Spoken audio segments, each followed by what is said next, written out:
Well, I won't try to use the microphone either. I'd like to also say I also am a Christian, and I'm proud to say that, so I'm glad to hear that here today.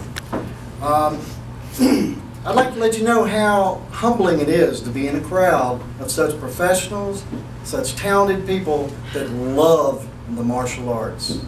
You don't know much about me, so I'll just take a moment and tell you. I started my training in 1962 under a man named Parker Shelton, Goju-Ryu and Shorin-Ryu. And I studied there, made up to second degree black belt. And in 1969, I met a man named Kong Yong-il Kong. He was General Che's right hand, him and Park Jung-soo. And he was trying to get me to go to Taekwondo because I had a lot of flexibility. I was 14 at that time. So that was a lot of years ago. So he took me up to Canada. I lived in Philadelphia at that time. And I was able to go to General Che's home, met Junhwa. He was just a teenager. And I met with him a little bit, and he worked with me and showed me some techniques that I was doing wrong. Made a big impression on me. So what I did, I started learning Taekwondo at that time. And since then, I've devoted most of my life to just Taekwondo. And I left the ITF in 1973 because of political reasons. I'm not about the politics. I don't like that. I think an association or a federation should not get in school business. I think each school should run their school how they want to run their school. Their name is on that lease, their name is in that community, and that's who it should be. Federation or an association should only supply materials, training materials, certification, and be there as a guide, not to rule their lives.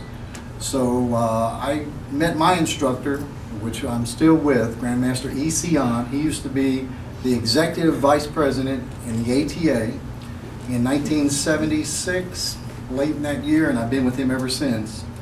And he promoted me to my 9th degree in 2009. Now, let's just stop and reminisce for just a moment. Let's look back over the years, how much the martial arts have changed. I remember when we would go to a tournament, and back then there was only a couple a year. You go to the Battle of Atlanta, you go to Henry Cho's, you go to J.T. Wills, you go to just a few different, Ed Parker. There was only a few. Now there's a dozen every week. And it's hard to know what's legitimate and what's not. As I heard from Mr. Delaney when he called and talked with me about coming here and honoring me today, what a privilege. I'm humbled by that. I got quickly on the internet and checked him out, hit up his organization.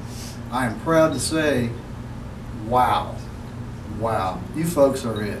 I'm very, very impressed. You stick with the stuff.